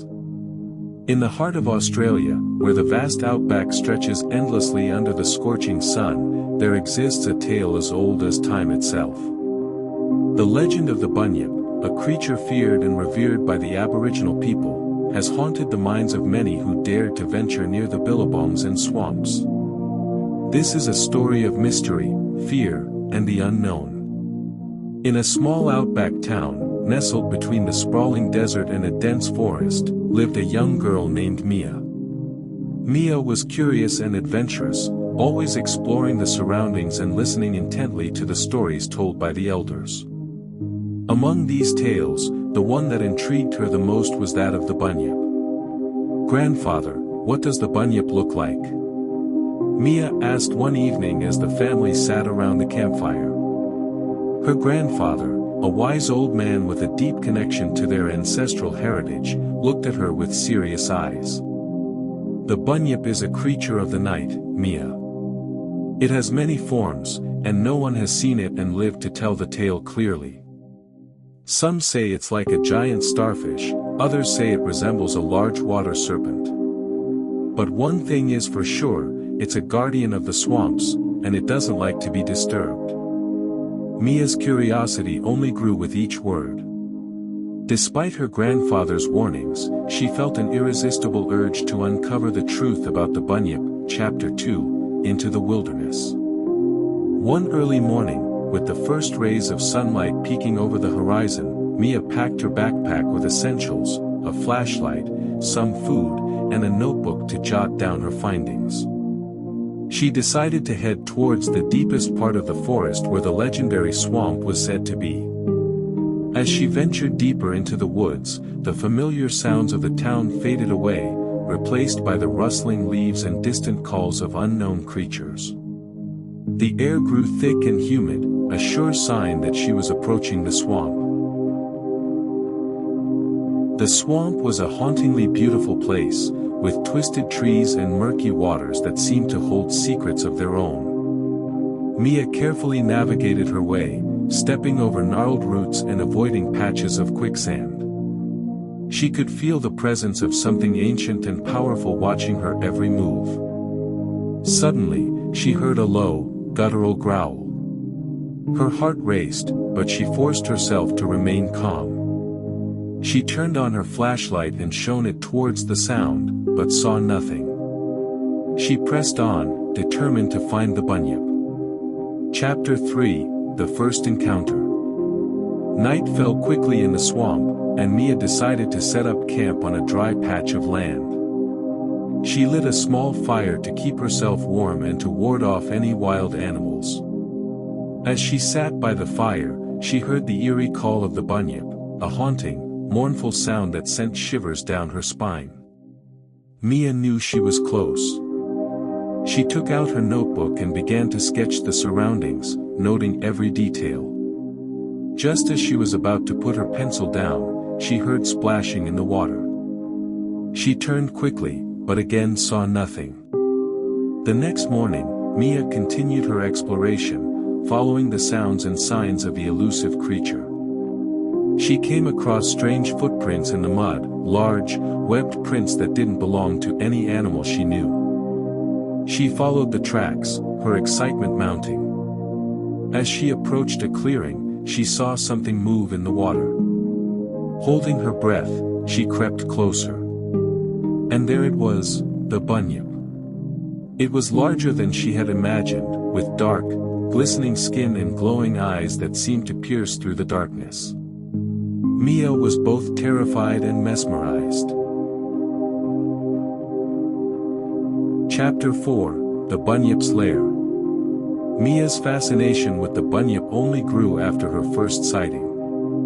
She returned to the swamp day after day, observing the creature from a safe distance and documenting everything she could. She noticed that the Bunyip was not as hostile as the legend suggested. It seemed to be more curious about her than anything else. One evening, as Mia was preparing to leave, she heard a different sound, a soft, sorrowful cry. It came from deeper within the swamp. Without thinking, Mia followed the sound, pushing through the dense foliage until she reached a hidden pool of water. In the center of the pool was the Bunyip, but it wasn't alone. There was a smaller creature, trapped in a tangle of roots. The Bunyip was trying to free it, but the roots were too thick and strong. Mia realized that the Bunyip was not just a fearsome guardian, but also a caring parent. Without hesitation, Mia waded into the water and helped untangle the roots. The Bunyip watched her intently but didn't attack. Together, they freed the smaller creature, which quickly swam away to safety. Chapter 5, Understanding the Bunyip. After that night, Mia and the Bunyip developed a tentative understanding. She continued to visit the swamp, bringing food and observing the creatures. She learned that the Bunyip was a protector of the swamp, ensuring that the delicate ecosystem remained balanced. Mia's grandfather noticed the changes in her. She seemed more thoughtful, more connected to the land. One night, she told him about her encounters with the Bunyip. He listened quietly, then nodded. "You have seen the true nature of the Bunyip, Mia. It is not just a creature of fear, but a guardian of the land. You must respect it and protect its home." Mia promised to do so. She knew that the Bunyip was a vital part of the environment, and she vowed to keep its secret safe. Chapter 6, The Final Encounter. Years passed, and Mia grew into a young woman. She continued to explore the wilderness, always mindful of the Bunyip and its domain. She became a renowned naturalist, dedicated to preserving the unique flora and fauna of the Australian outback. One day, while conducting research near the swamp, Mia noticed something alarming: signs of pollution and habitat destruction. The once pristine waters were becoming murky and lifeless. She knew she had to act fast to save the Bunyip and its home. Mia rallied the local community, raising awareness about the importance of the swamp and the need to protect it. They organized cleanup efforts and petitioned for stricter environmental regulations. Slowly, the swamp began to recover. On her last visit to the swamp, Mia saw the Bunyip one final time. It looked at her with those glowing eyes, and she felt a deep connection and gratitude. The Bunyip dipped its head in what she could only interpret as a gesture of thanks before disappearing into the depths of the water.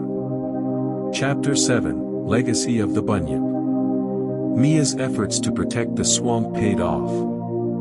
The area was designated a protected sanctuary, ensuring that the Bunyip and other wildlife would have a safe home for generations to come. She continued to share her story, educating others about the importance of respecting and preserving nature. The legend of the Bunyip lived on, not as a tale of fear, but as a story of balance, respect, and the interconnectedness of all living things. Mia's journey had taught her that sometimes, the most fearsome creatures are simply misunderstood, and that true guardianship comes from understanding and coexistence. And so, the Bunyip continued to watch over the swamp, a silent protector of the wild, while Mia's legacy of conservation and respect for nature inspired countless others to follow in her footsteps. Chapter 8, The Bunyip Song. Years later, children in the town would gather around the campfire, listening to the story of Mia and the Bunyip. They would sit wide-eyed as Mia, now an elder herself, recounted her adventures and the lessons she learned. One evening, as the fire crackled and the stars twinkled above, a young boy asked, "Elder Mia, will we ever see the Bunyip?" Mia smiled, her eyes reflecting the firelight. "The Bunyip is always with us, watching over the swamp and ensuring that we respect and protect our land. If you listen closely, you might hear its song on the wind, reminding us of the delicate balance of nature." And so, the legend of the Bunyip continued to be passed down through generations, a timeless story of respect, understanding, and the enduring bond between humans and the natural world. Chapter 9, A New Generation.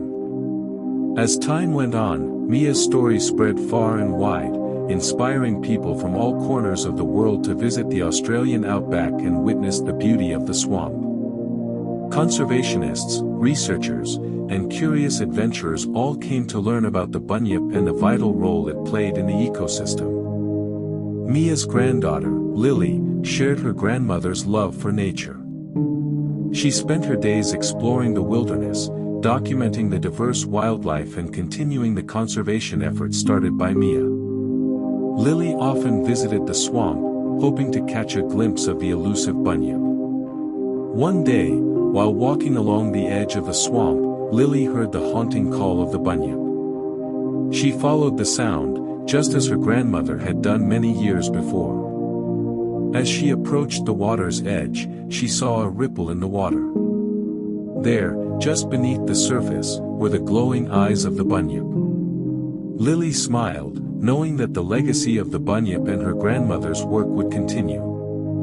She whispered a promise to the creature, "I will protect this land, just as my grandmother did."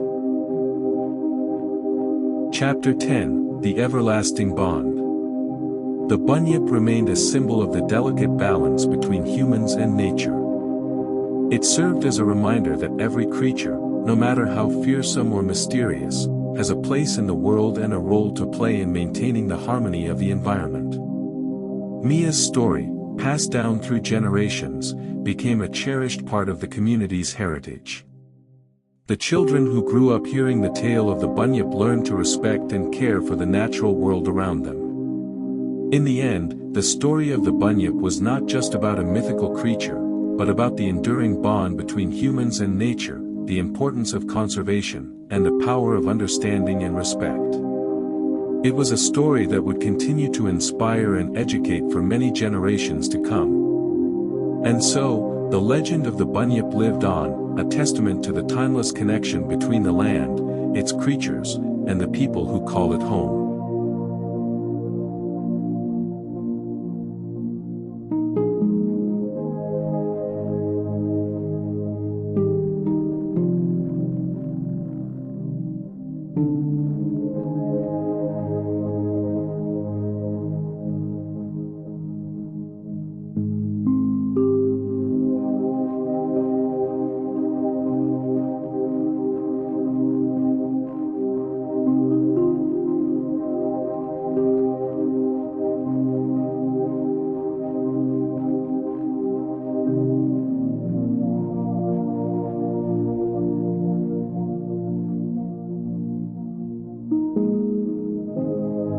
In the heart of the Australian outback, where the red earth stretches for miles and the sun paints the sky with hues of orange and pink, there lived two magnificent birds who were as different as day and night, the emu and the Jabiru. This is a tale passed down through generations of the Aboriginal people, a story of pride, resilience, and the profound lessons learned from the land. This story delves deep into the ancient rivalry between these two birds, taking us on a journey through the harsh yet beautiful landscapes of Australia, where wisdom was gained, and friendships were tested. Australia, long before the arrival of humankind, was a realm where animals spoke, and the spirits of nature ruled supreme.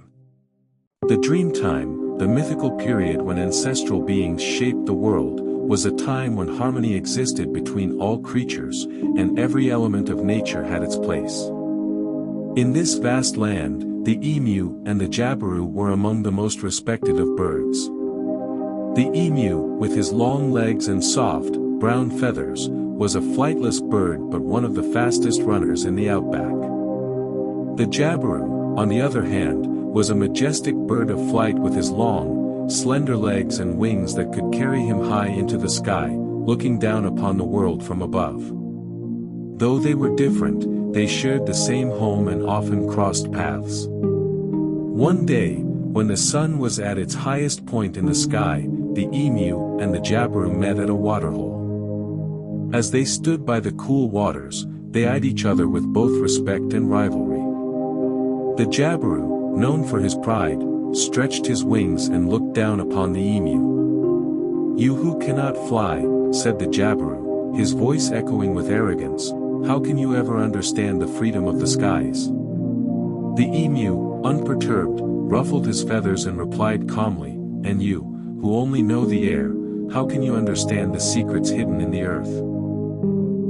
Their words hung in the air like the heat of the outback, and it wasn't long before their rivalry turned into a challenge. The jabiru, filled with a desire to prove his superiority, proposed a bet.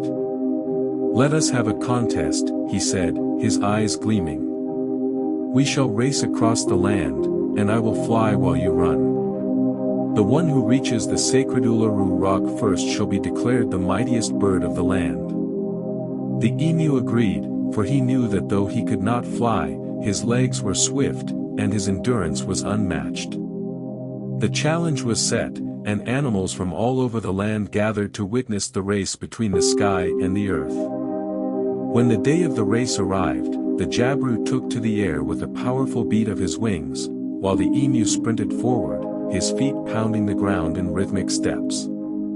As the jabiru soared above, he laughed, believing that he would easily win. But as the race progressed, the winds grew stronger, and the skies turned turbulent, slowing the jabiru down.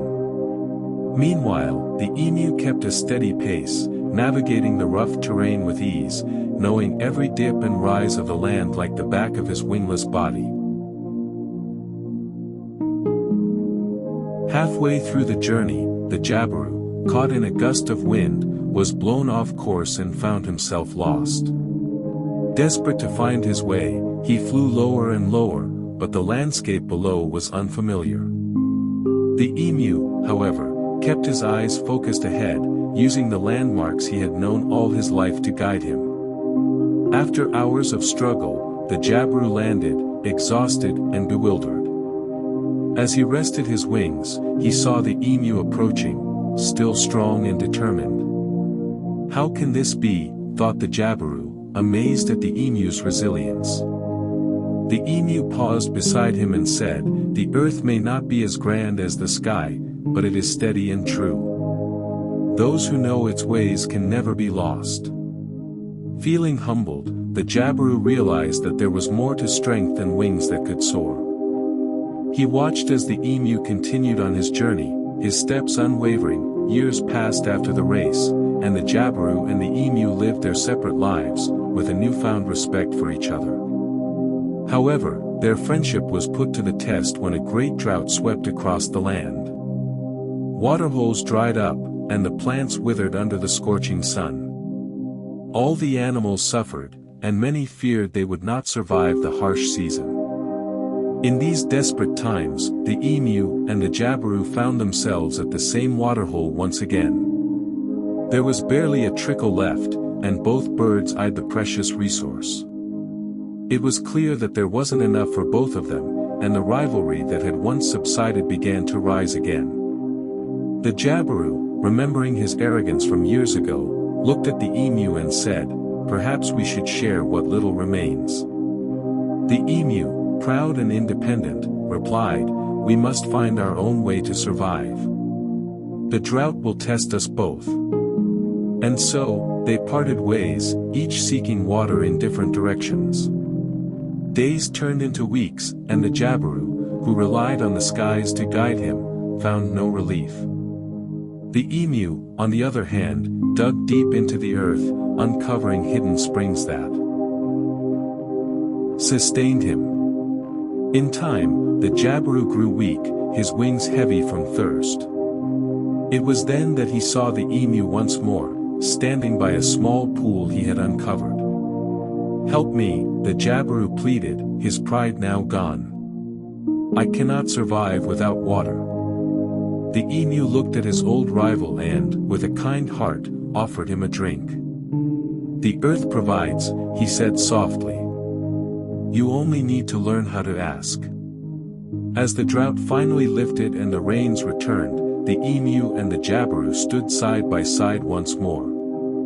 They had learned that each had their own strengths and weaknesses, and that survival was not about who was the mightiest, but who was willing to adapt and learn.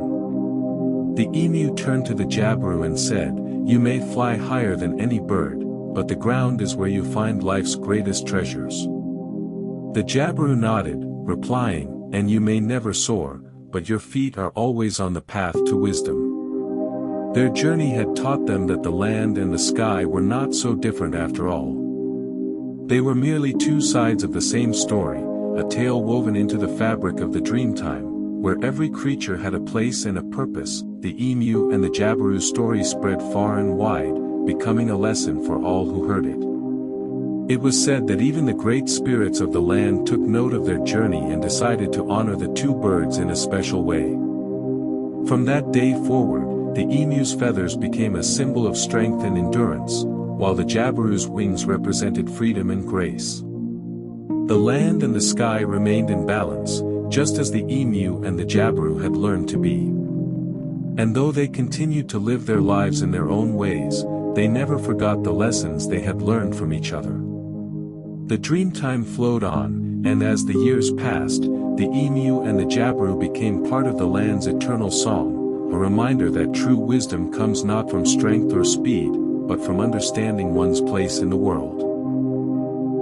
To this day, the story of the emu and the Jabiru is told by the Aboriginal people as a reminder of the ancient truths. It is a story about pride and humility, about knowing when to lead and when to follow, and about the deep connection that binds all living things together.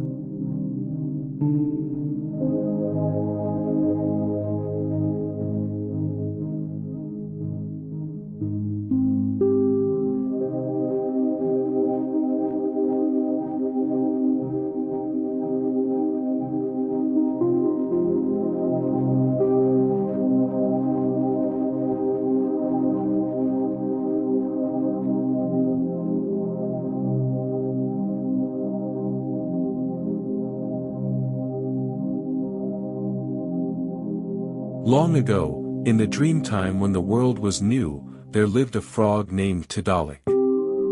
He was no ordinary frog, for Tiddalik was known for his enormous appetite and insatiable thirst. One particularly hot day, Tiddalik woke up feeling extremely thirsty. So thirsty, in fact, that he began to drink and drink, unable to stop himself. He drank all the water in the billabong, the rivers, and even the lakes until there was not a drop of water left in the land. The animals of the bush began to suffer greatly without water. The kangaroos, the koalas, the emus, and all other creatures were desperate. They gathered in a council, hoping to find a solution to their dire predicament. The elder of the council, a wise old wombat, said, "We must find a way to make Tiddalik laugh. Only then will he release the water he has consumed, and we can save our land." The animals agreed, but the question remained, how could they make the greedy frog laugh? The animals devised a plan. They decided to take turns performing tricks and antics, hoping that one of them would be funny enough to make Tiddalik laugh. The first to volunteer was the kookaburra, known for its loud and joyful laughter. The kookaburra perched on a branch near Tiddalik and began to laugh its loudest, most infectious laugh. But Tiddalik just stared, his large belly full of all the land's water, without even a smile. Next came the kangaroo. With its powerful legs and graceful hops, the kangaroo performed an impressive series of jumps and flips. It twisted and turned, hoping to amuse Tiddalik. But the frog remained unmoved, watching the performance with disinterest. One by one, the animals tried their best. The emu danced with its long legs flailing, the echidna rolled into a ball and somersaulted around, and the possum swung from tree to tree in a daring display. But none of these antics could bring even a chuckle from Tiddalik. The animals were growing worried. If they couldn't make Tiddalik laugh, their land would remain dry. And they would all perish. Just as hope was beginning to fade, the wise old platypus approached the council. Known for her intelligence and keen observations, the platypus suggested a different approach. Perhaps, she said, we are trying too hard to make Tiddalik laugh. Maybe we need to show him the joy and beauty of the world he has deprived us of. The animals listened intently as the platypus explained her plan. Instead of performing tricks, they would recreate the vibrant scenes of their homeland, demonstrating to Tiddalik the life and happiness he had taken away. The animals agreed and began to work together, creating a grand display of their natural world. The next day, the animals gathered around Tiddalik once more. This time, instead of tricks and antics, they presented a tableau of their lives before the water had disappeared. The parrots flew in colorful patterns, the kangaroos bounced gracefully, and the koalas climbed the tall eucalyptus trees, their movements slow and deliberate. The wombats dug intricate burrows, showcasing their impressive digging skills, while the emus strutted proudly, their feathers shimmering in the sunlight. The platypus swam in a small puddle that was all that remained of their once vast rivers, her graceful movements a poignant reminder of the loss they all felt. As Tiddalik watched, something began to stir within him. The beauty of the world, the harmony of the animals, and the sadness of their plight began to touch his heart. He felt a pang of guilt for what he had done. Seeing that Tiddalik was finally beginning to soften, the animals decided it was time for Nabunum, the clever eel, to try his trick. Nabunum had been watching from the water's edge, and he had an idea. He approached the council and said, "Let me try. I have a trick that might work." The animals, desperate and with nothing to lose, agreed. Nabunum slithered over to Tiddalik, who was lounging by the dry riverbed. The eel began to contort and twist his slippery body into all sorts of funny shapes. He tied himself into knots, twisted into loops, and even managed to form the shape of a circle. Tiddalik watched with mild curiosity. Nabunum then did something unexpected. He straightened his body and began to wiggle in the silliest way possible. His movements were so ridiculous that a small smile began to form on Tiddalik's face. The other animals held their breath. Nabunum continued his antics, and finally, Tiddalik couldn't hold back any longer.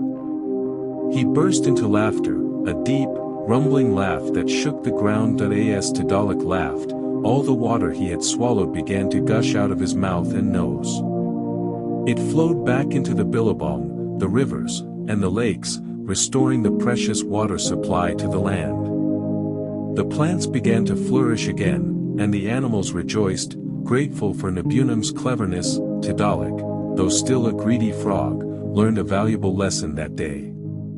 He realized the importance of sharing and the consequences of his actions. The animals, too, learned the power of cooperation and the importance of coming together in times of need.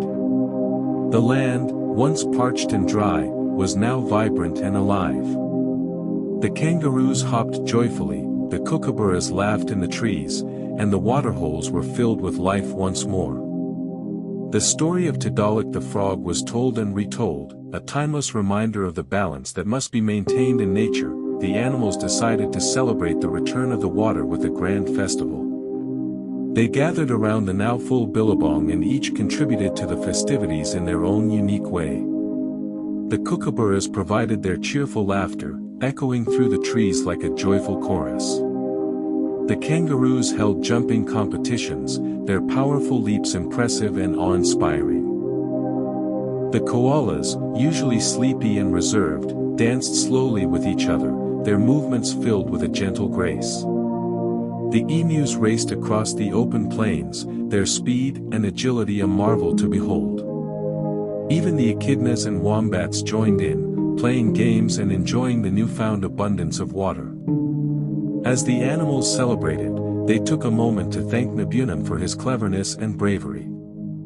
Without his quick thinking and humorous performance, they might never have made Tiddalik laugh and saved their land. Tiddalik watched the celebrations from a distance, feeling a mix of emotions. He was happy to see the animals enjoying themselves and the land flourishing once more. But he also felt a deep sense of remorse for his actions. He had nearly destroyed their world out of selfishness and greed. Determined to make amends, Tiddalik approached the Council of Animals. "I am truly sorry for what I have done," he said, his voice filled with sincerity. "I see now the harm I caused, and I want to make it right. From this day forward, I promise to share and never take more than I need." The animals were touched by Tiddalik's apology and welcomed him back into their community.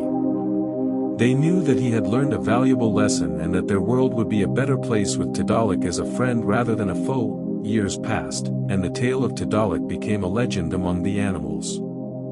Elders would tell the story to the young ones, ensuring that the lesson of Tiddalik's greed and the animals' perseverance would never be forgotten. The billabongs and rivers remained full, and the animals never took their precious water for granted again. The story of Tiddalik also reached the ears of humans. The Aboriginal people of Australia shared the legend, passing it down through generations. They used it to teach their children about the importance of respecting nature and the dangers of greed. Even today, the story of Tiddalik the frog is told in schools and around campfires, a testament to the wisdom of the dreamtime. It serves as a powerful reminder of the delicate balance of the natural world and the role each creature plays in maintaining that eye and the heart of the bush. The animals continued to live in harmony, always remembering the lesson they learned from Tiddalik. They understood that each of them had a role to play in maintaining the balance of their world. They also realized that by working together and supporting one another, they could overcome any challenge. The rivers flowed freely, the billabongs were teeming with life, and the land was lush and green. The animals thrived, knowing that their cooperation and respect for nature were the keys to their survival. The story of Tiddalik the frog remained a cherished part of their culture, a symbol of the unity and resilience of the animal kingdom. And so, the legend lived on, inspiring generations to come to cherish and protect their precious world.